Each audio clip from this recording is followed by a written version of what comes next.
Welcome back, everybody. This episode is part 2 of Hero with 1,000 Potions' coverage of Xenoblade Chronicles Chapter 5, where Shulk, Rhine, and Fiora plumb the depths of the Ether Mines below Colony 6. We have just entered the Central Pit, home to the mines' titanic drilling machine, and also where we expect to find the remaining members of the Colony 6 militia. If you're just joining us, I recommend you turn back and join us for Part 1. Otherwise, if you've just wrapped up Part 1, or if narrative continuity is unimportant to you, welcome! Okay, so we're in here. This is a machine, by all means. So we've got a machine present on biological world, right? And this is the machine on which the Homs have built an entire culture, colony, business, capitalism, etc. I kind of think like this is a mechanical object that is drilling down into everything we walk in. The caves, the land, the waterfalls, everything is part of a living being's body. And we have this giant drilling all the way down to the point where if you look all the way down, you can see a pool of green energy that is being feasibly, this is what they're harvesting. It is the ether mines. We already know that. So why is it that the denizens living on Bionis have an object that is meant to harvest? I don't know if ether is Bionis' lifeblood, right? But I'm going to go there. We're harvesting the lifeblood of the very planet we're living on to consume it for economic means. That's the message I'm seeing for this. A little bit more serious than robot penis, but... Colony 6 was a proto-Midgar. Proto-Midgar, late-stage capitalism. To me, the implications of it are kind of harrowing because the Homs are supposed to, the Homs are pro-Bionis. We all live here. The Mechons are coming from Mechonis. They're the bad guys, etc. But it's not that clear-cut for me anymore. If their entire society was based upon operating and managing this thing, then that's pretty dicey. So as we explore this place, I'm going to say that this is the first real impressive dungeon in this RPG that I'm going to say it feels like a dungeon. It plays like a dungeon. There's all sorts of branching paths, places to explore, scenery, a lot of views that inform you of a deeper narrative of a story while just straight up fighting. There's not a lot of dialogue. There's not a lot of exposition on this whole thing. I don't know how long you spent. I'd say I spent a good 45 minutes to an hour playing through this place. And the Tephra Cave is technically probably the game's first dungeon, but this was the one that really hit home for me as the first great dungeon. It's definitely a Takahashi dungeon because all the good dungeons of Xenogears and Xenosaga past, I feel, informed this one of being a similarly interesting progression. There's elevators that you have to choose. Am I going up? Am I going down? Am I going to go on this side path? Am I going to go where this arm extends out? I've got a little rotating blade I'm riding on. Am I going to hop off the blade to explore this area or keep going ahead? All sorts of little interesting decisions to make here. When we arrive at the drill, we're about near the top, and we descend to the bottom by the elevators, by the platforms, by the rotating fans, and we're essentially crawling all around it. The drill provides us a lot of neat, moving, mechanical features of the dungeon that you might otherwise just be walking around in normal pathing, but the way in which they've integrated the scaffolding and the mechanisms that require manipulating this drill to harvest this ether stone stuff, it's a really, really neat, immersive dungeon experience. I personally love it, as I said before. And we previously complained about being a little bit over leveled. I actually encountered some tougher fights here. They didn't make me retry them or anything. I didn't die, but there were some elite characters, again, as I'll put them, that gave me a little bit of challenge and had those health pools dipping into the red at times. Maybe I'm getting a little tired at this point in my playthrough because I kept forgetting to enchant my party to fight Mecha at various points. And then I have to remember, oh, right, yes, I got to cast that spell at the beginning of every fight. So out in Garplane, you don't need to do that, but here, you definitely do. And at one point in one of the tougher fights, Shulk is nearly killed by a strong enemy attack, and Charla delivers a clutch heal. Now that's a esports term that you and I are both very familiar with, the clutch heal. It'll probably get you on the scoreboard or accolades at the end of the match. Shulk thanks her for the clutch heal, and Ryan, in response, Ryan full health, he says, yeah, but what about me? You don't need a heal, Ryan. He just wants Charla's attention. And my response would be, maybe if you were tanking better, you would be the one that needed the heals, Ryan, because I'm taking a shitload of damage as Shulk here. Also, as I'm exploring and I'm compelled to explore every little nook and cranny, I feel like this is a symptom of more modern RPG games. They struggle with gear, treasures, loot a little bit, because all we're really finding is ether deposits, which we use for materials to make gems. That's cool, but nothing really stands out as super compelling, or like it has that hit of like, oh my god, I just found this amazing thing. And the reason for that is the game's always dropping loot on you. You'll fight a bat and it'll have like 3 new sword shield things for Ryan in his inventory. This little critter had 3 of those in his pocket. And then you'll fight 2 bunnets and they're carrying a big gun for Charla. And so they're always showering you in loot, so it makes it hard for like a branching path in a dungeon to have something really special in it. It's more so reminiscent of Diablo than kind of our formative 90s RPGs, in my opinion. It becomes kind of noise. Loot and treasure becomes just a little bit overwhelming to the point where I don't care about any of it. I just care about exploring the map in its entirety. I think if you remember in Final Fantasy VII, you'd take like a branching path on Nibelheim, a mountain,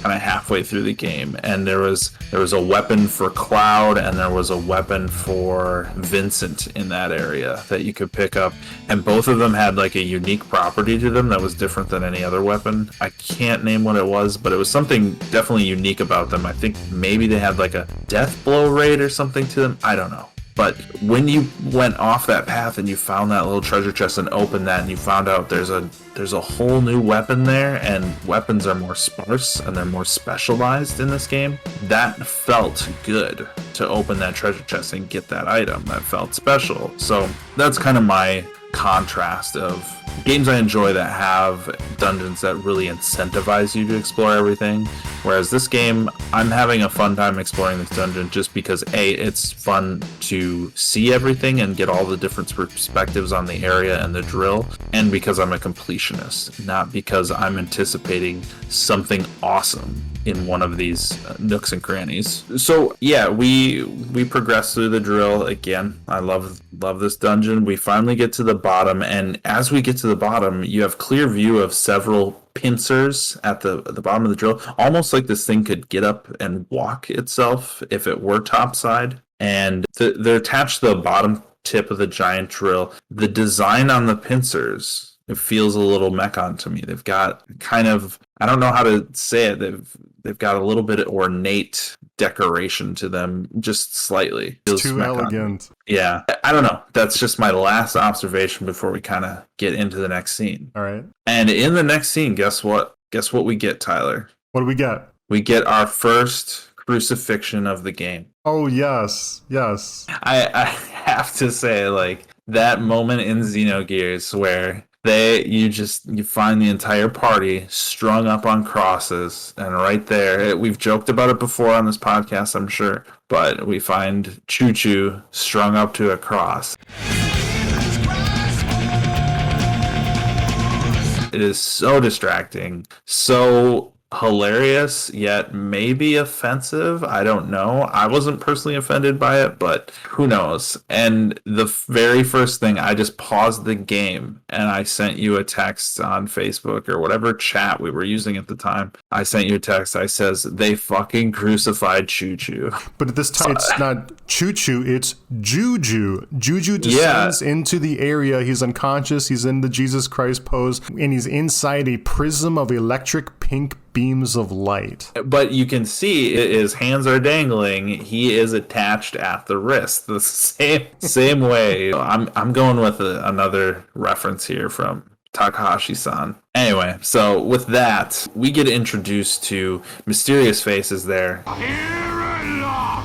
I've been getting hungry! He's just as menacing as ever. He is spouting off his typical talk of, lured into the trap, he's hungry, he's going to eat everybody. But we get some deconfirmation of something I talked about before, is that Mysterious Face is actually Zord. I'm Zord, your host tonight. I said canonically Metal Face's actual birth name is Metal Face. There's some question thrown onto that now. I don't know that it's canon anymore. It was for a whole chapter for me, and I enjoyed that. But we now know that Mysterious Face is Zord, but he does not reveal the face. That's wrong. He does not reveal the name of Metal Face to us, only his own. But he also reveals that Gadot is dead. He was eaten because he got hungry. Now, again, the rule of if I don't see it, it didn't happen is still in effect here.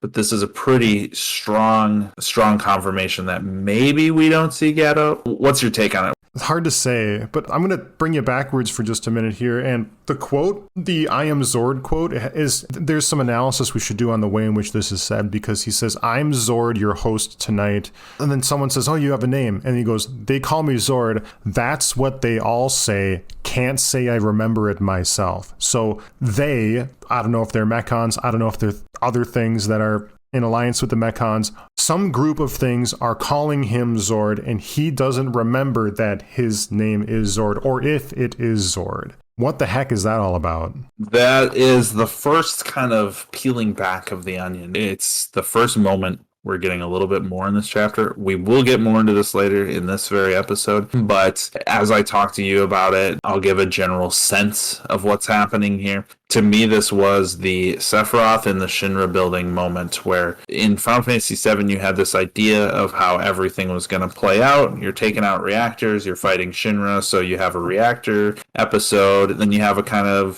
scrapping it out in the slums episode, you got a reactor episode, slums, etc., right? And that's how the game's going to play out. At least that was me in my little kid brain. Then everything changes when you walk into the president's main office in the Shinra building, and he's got Sephiroth's sword in his back. The main bad guy, the main antagonist that you thought was the source of all your problems, is now dead, and you're still only on disc 1, and you're thinking, all right, so this Sephiroth guy, he's a good guy. He just killed the bad guy, right? And again, you got to put yourself in the mindset of I'm 10 digesting the story, and then the president's son shows up, and so it's like, oh, he's the new bad guy. But still, this moment in Final Fantasy VII shook up the entire status quo and was what hooked me in RPGs, that they weren't formulaic, just by the numbers experiences where you knew what was going to happen at the very start. There was some moving targets and some shifting themes here. And so I think this admission by Zord is the first real nugget we're getting of that same experience of there's something much, much deeper going on here. Because, yes, he's a scene-chewing, menacing, evil figure that just wants to eat humans. But maybe he wasn't always that way, and maybe he doesn't want to be that way because he was once something else that he cannot remember. We get a callback to the Touch the Monado scene from Chapter 1 when Sharla, who is now enraged on the thought that God is gone for good, she says the quote we heard in that scene. I swear I won't stop until I've scrapped each and every one of you! And begins one-shotting smaller Mechon after Mechon with her ether rifle. Otheron watches from some crow's nest as well at this point. And we fight him again. There's a new mechanic. We inflict break during a chain attack. Large monsters resist break arts conventionally, but they do not have that defense against break during chain attack. Another note here during this fight, what the heck is he saying? He's sounding more garbled, more deranged, and very inarticulate. The audio between his cutscene audio and his combat audio, we'll see him in another combat situation again soon, and his audio is so much worse when he's in combat. It's like if you've ever done that effect where like you record somebody's voice coming out of an amp, and then you use that as the recording of their voice and not a straight mic recording. That's what it sounds to me. There's a lot of distortion and what's the word? What's the word? Overdriven? That sounds like a word. Yeah, that's a word. Again, music people, I pimped this podcast out to a friend of mine who's a music fan, and he's probably going to be like, God, you're such an idiot. You don't even know what you're talking about. And in the back of the room, my wife was playing Valorant at the moment, and just I had to wonder, like, she's got to be sitting there wondering what the hell is going on his TV right now. I don't even know what's going on, and I'm the one looking at the thing, playing the game.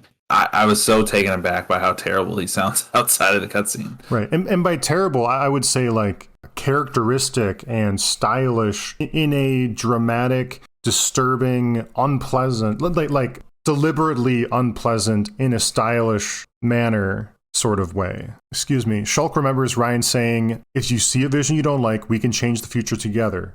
Got it? And then we see Otheron. He leaps into a mech. It looks kind of like the mech that Fiora was in Chapter 2. He smashes Mysterious Face into the center pillar, and now Mysterious Face is sliding into the Ether River. I don't think we set the scene properly, but like below the scaffolding where all of this fighting is taking place, below the drill is this running river of ether. It's green, it's glowing, it's sci-fi awesomeness. And someone shouts, "Fall, you damn machine!" And he begins falling, but then Otheron starts falling too. And Shulk is seeing that this death vision is coming true again. Does Shulk hop into another mech? Yeah, there's another like pulley mech. Okay. It's a different one than... Yeah, so again, you kind of said we failed to set this scene. We kind of hinted at it in the initial flash forward that there's a green pool that Otheron is hanging over. And then we talked about the green pool when we first talked about it getting introduced to the drill, that's what's all the way at the bottom. So put all those pieces together. We are now here in this moment of Otheron, the vision that Shulk had of him falling. We're right in the thick of it. Shulk's feeling it. So Shulk's going to change it. Otheron is in the mech, hanging on for dear life, while Zord is hanging on to Otheron. So what he's going to do, he's going to shoot him in the face to get him to fall, to kind of finish this. It's going to be his last sacrifice, right? And Shulk's kind of didn't listen to his friends because he's just going it alone. He didn't say, "Hey, Ryan, I need your help with this. Hey, guys, focus on this." You know, he's just going it alone. He got in another mech that has a giant pulley that latches onto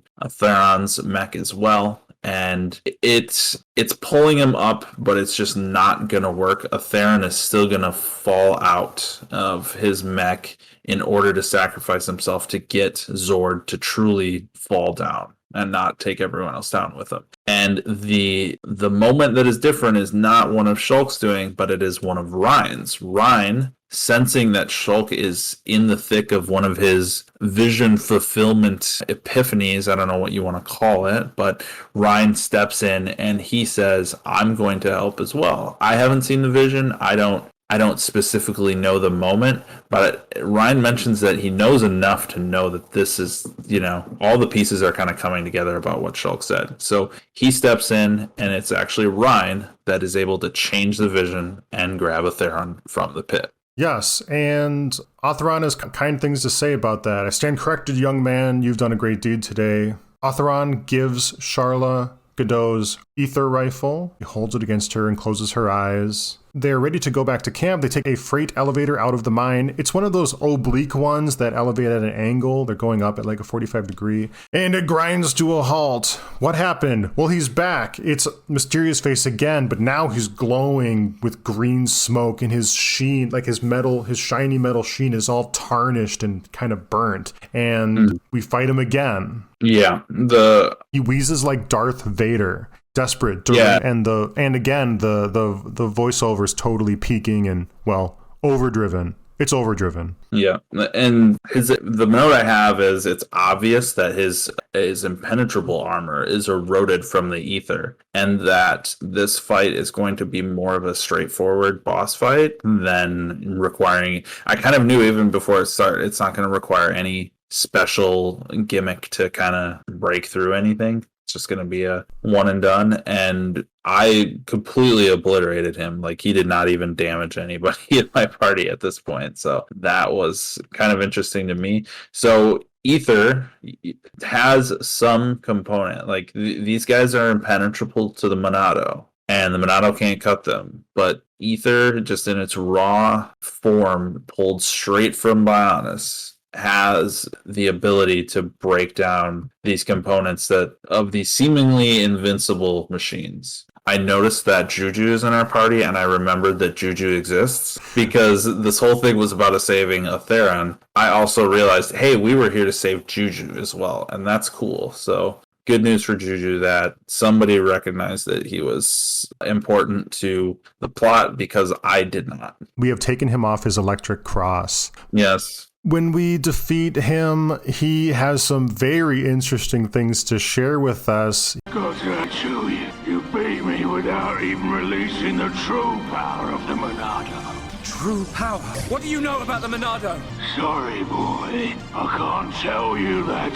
You'll have to find out the truth on your own. The truth? When I became what you see now, that's when my eyes were open. It was a good ride while it lasted. When I became, that's the word I'm going to highlight here, became. So when I became what you see now, that's when my eyes were opened. He mentioned that he was something else, something he's forgotten before becoming a faced Mechon. But he declines to give Shulk any real answers because that would be too easy. He falls down the pit and explodes, and we race out of the mines into a field, just in time to get away from the explosion. So, Tyler, with that quote, where's your head at with the became what you see now, his eyes were opened? I don't know. He was something else. I wonder what else. There are all kinds of creatures on these titanic structures that we haven't seen or met yet. I don't know if he could have been a different variation of Mechon. I don't know if he's Nopon in disguise. I don't know if he embodies the spirit of Mechonis in some sort of inverted hive mind form.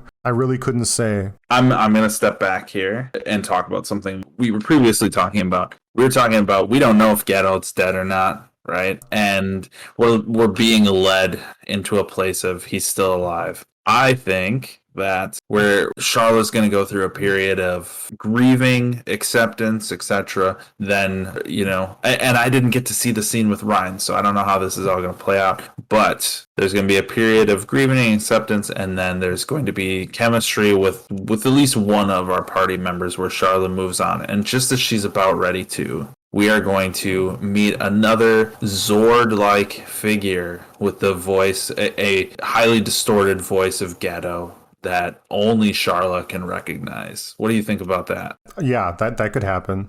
Why not? That's my theory. And again, you choose whether you believe me on this or not. This is a blind playthrough, but I will either be horribly wrong and all the Xenoblade fans out there will just laugh at me right now in this moment, or they're going to say, yeah, he's cheating. He's read the plot, because that's exactly what happened.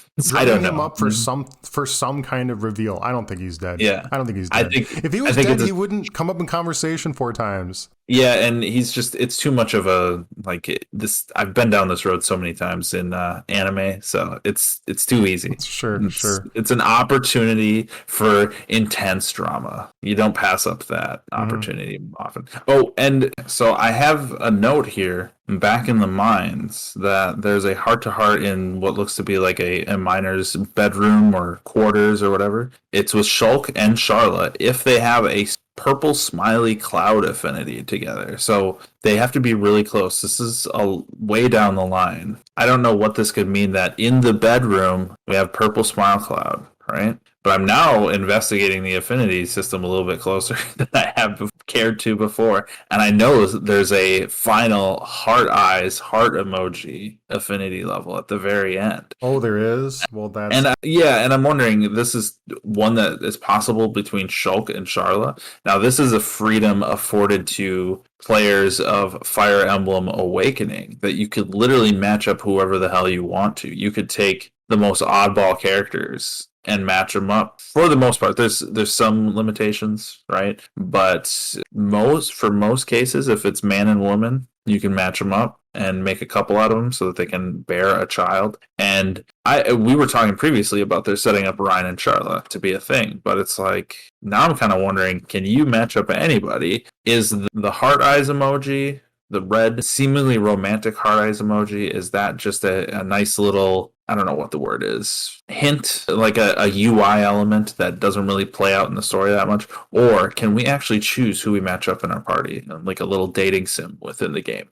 That's going to be interesting to find out. I don't know, but you better answer those questions correctly. Yeah, God, yeah, I've been doing great so far, but man, Charla, I've never met her before. She's new to our group, so we'll have to see. So we emerge from the mines, and that about does it. It's been a long day in Colony 6 and a little bit of question beforehand, and we're about ready to relax and call it a day. We rescued Otheron, we rescued Juju from his Jesus Christ posed, and it's about time to just wrap it up. End of chapter 5. End of chapter 5. Great. It's been great recording with you, Tyler. It has been. Yep. Thank you. Record scratch. Surprise, everybody. It's him. It's Metalface. And he is, just as we were mentioning him and our next objective to still chase after the shiny bastard, speak of the devil, he's right there behind you, just like your boss at work when you're talking shit about him and turns out he was standing behind you the whole time. There he is. Metalface is here, and he has an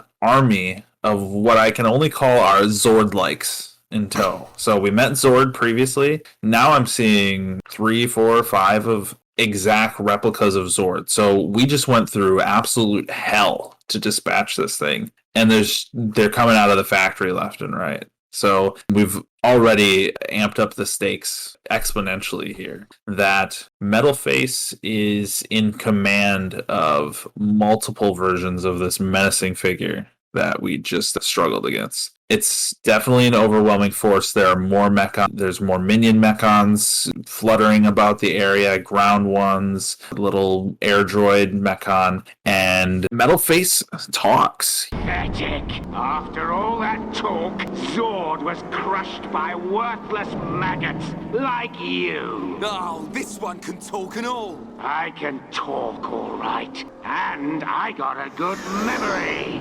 Fiora, get out of there! Get out! Screams were music to my ears. My claws slid right through her soft flesh, like a hot knife through butter. He declined to last time we saw him, but now that Zord established for us that proved us wrong, we said we're not going to get any talking mechon, and then immediately we're slapped in the face by the game with the talkiest of talking mechon. Metalface is ready to share some thoughts with us too, and I would say the most pertinent thing he said to me is, I can talk and I got a good memory. And he starts quoting Shulk, saying, Fiora, get out! And he's taunting us that, yes, he killed Fiora, he remembers it well, and he enjoyed it. Not only does he talks shit. Yes, exactly. And he talks like shit. So we were just talking about how in the cutscene, Zord sounded all right. He had distortion to him, but in combat, he sounded terrible. Metalface's voice is grating and terrible to me. And I just want the scene to be over. I do want the developments and the exposition and everything, but he just sucks. Zord had a better voiceover. It's mean, nasty, metallic-y bad guy, but Zord was very next level, and Metalface not so much. Yeah. Metalface reminds us that the Monado won't work on him, and who shows up but Dixon. Dixon, from a vantage point from far away, he's got his shotgun sniper rifle blade thing, and he fires the shot, and it disrupts the cast, or it deflects the energy ball, something like that. Our party is saved, and Dunban's there too, and Dunban races down the cliff. He was perched there next to Dixon, I guess, and he slays a couple regular mechons, and he says he has that cool anime warrior good guy phrase that you called out in chapter, I think it was chapter 1 actually. This time he says, "Sorry to have kept you. Looks like we were just in time." Yeah, and we talked about this. I said there's some validation of something I said earlier. You know, you were looking for an example. I said it's a thing. Trust me, Tyler. And I gave you 1 or 2 other examples, but I said, you know, if we were to absorb all of anime into our brains at once, we would find thousands of instances of this phrase. And wouldn't you know, they gave us yet another one in the self-same game with the self-same character. Yes, we engage in a fight. Dixon and Dunban join the party. I switch out Sharla and Ryan for Dunban and Dixon immediately. I noticed that Dixon has 3 levels on Shulk right now. I did not switch them. I feel like it's very hard for me when I've built up a rhythm of, especially with the dichotomy of I've got like a roguish backstabber, a tank, and a healer. That just feels right, and I don't know what roles Dixon and Dunban occupy too. I don't even know what this fight is going to be, if it's just one of those like obligatory story fights where you have to lose it, or if it's going to be super easy. So in my perspective, I put my best foot forward here by keeping my original balanced party. We fight a wave of normal Mechon while Metalface and company kind of watch in a distance. Afterwards, we get a cutscene. Dixon tries to shoot at Metalface. It's blocked. Dunban takes a swipe at Metalface. It's also blocked, and he says, Dunban, "How does it feel to be such a failed hero?" Now is the ball of energy. Okay, so earlier, a death blow type attack was coming down to our party, and that's what Dixon fires at and deflects. Now, after the fight, the killing blow is a green ball of energy that Metalface is summoning. The camera changes to flight vision, and I don't mean like a vision, although there are all kinds of visions in this game. We are now like occupying the point of view of some sort of like as if we're in a cockpit of an airplane or some kind of flying thing. Yes.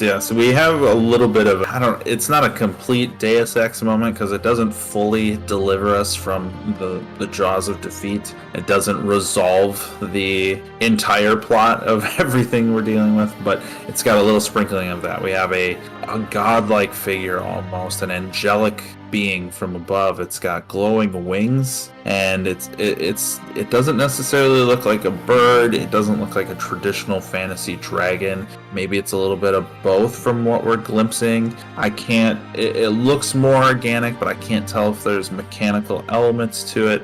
But Metalface responds with a telepathy when this being rains energy down upon the Mechons. Yeah, it's like green lightning. Yeah. During the distraction, Shulk does another Shadow of the Colossus onto Metalface and swings and presses the Monado against Metalface's side. It's burning him. He's not slashing or chopping. He's just pressing the energy blade against the body of it, and the metal is warming up. It's glowing red. It's causing him pain.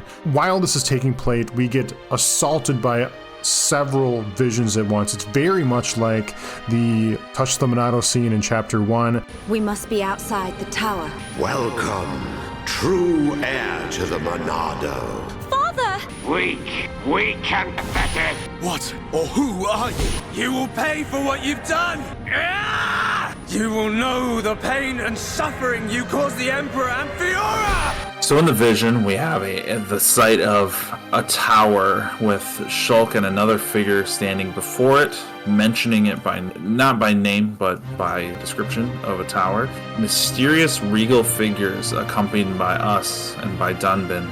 They're clothed in what I would consider royalty robes. Fantasy RPG royalty, so lots of decorative elements, hooded helms, cloaks. There's a girl that looks a little bit like kind of like a half-maid, half-princess trope. You've seen a lot of this in Japanese anime, RPGs, etc. And they seem to be beset by enemy forces from what I can see. The flash of Face slaps Shulk away, and he flees, and as is everybody else, and we are left to pick up the pieces. Metalface flies off, and the boys give chase to the end of the cliff you're on. And Dunman screams at them that they need to know their limits. And the only thing I can think is, yes, the limit of being a human being and not a jet is very real. I do not know what Shulk and Ryan were anticipating they would do in that moment of just a giant robot turned into a jet and flew off into the sky, what they thought they were going to do by running to the edge of that cliff, because they are very angry and they fully intended to give chase. The final few shots of the chapter have us following that creature, the Telethia. It flies away in a different direction that the cons are going, and it lands on a perch where a young man is waiting for him. We get a close-up of this creature. It's kind of dragon-like, but it has a crystalline sheen to it. It has a mouth or a snout like Hammer, the supplier from Xenogears, except he's shimmery and blue and crystal-like. And the boy kind of strokes its snout and says, "You did well." And then asks it, "What of the boy?" And the thing kind of grunts and, it doesn't speak, I guess. Well then, there's much to be done. You did well, but what of the boy? Well then, there is much to be done. Yeah, as for that description, I'm getting angelic dragon. I'm going to go with that. Yeah, right? Yeah, I support that. I want to talk about this new character here. He fits the profile of the Shadow Man in the dream in Tefra Cave. Interesting. He's a young man, about as young as Shulk is, clean shaven.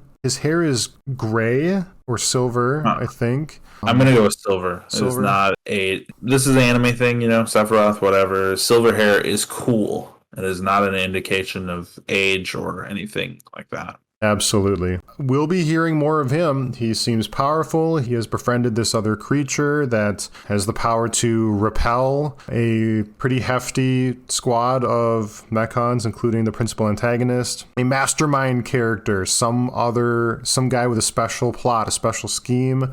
Can't wait to find out what it is. I'm sure we'll be seeing a lot more of him. Yeah, and he comes off as a little bit younger than Shulk to me, but we've had trouble with identifying age in the past on these episodes. So with Shulk's 14-year-old vision and him still looking relatively old in that vision. So I'm not going to say he's young. And again, the voice actors also kind of throw a little bit of mystery in there because they have older voice actors in their appearance. The main thing I took away from this guy is with him watching over Shulk, wondering about his progress, potentially being the guy in the dream sequence. It's apparent that this is probably going to be somebody that knows about the Monado, but also this process that Shulk's on of discovering powers and learning to rely on others, this growth. I want to know what his involvement is and if he's happy with the progress we've made, or when he looks at how, we come up against the Mechon and the Mechon are saying, wow, you really don't know anything about this thing. If he's looking at us and like, wow, he's still struggling. He's only unlocked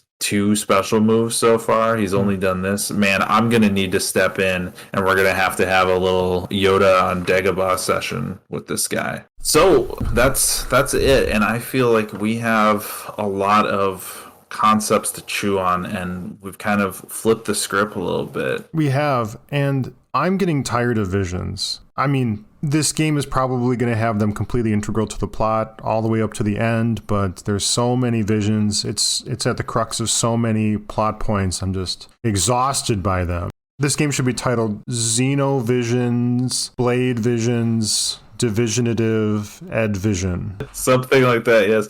This is not an actual prediction, but I would, if this keeps going, we're going to have an entire Church of the Monado where we've got hundreds of people lined up waiting to hear what the prophet Shulk has to say. And then he says, all right, well, I got my vision and you all go do this. And it's all at the behest of the Monado. The Monado is the shot caller in this world. Join us next time for Chapter 6, where we will, repopulate Colony 6, go climbing the cliffs of Bionis, and finding where this Telethia and Mystery Man came from. I guess those are the breadcrumbs we can follow. And I'm going to let my eardrums recover from being vocally arrested by machines.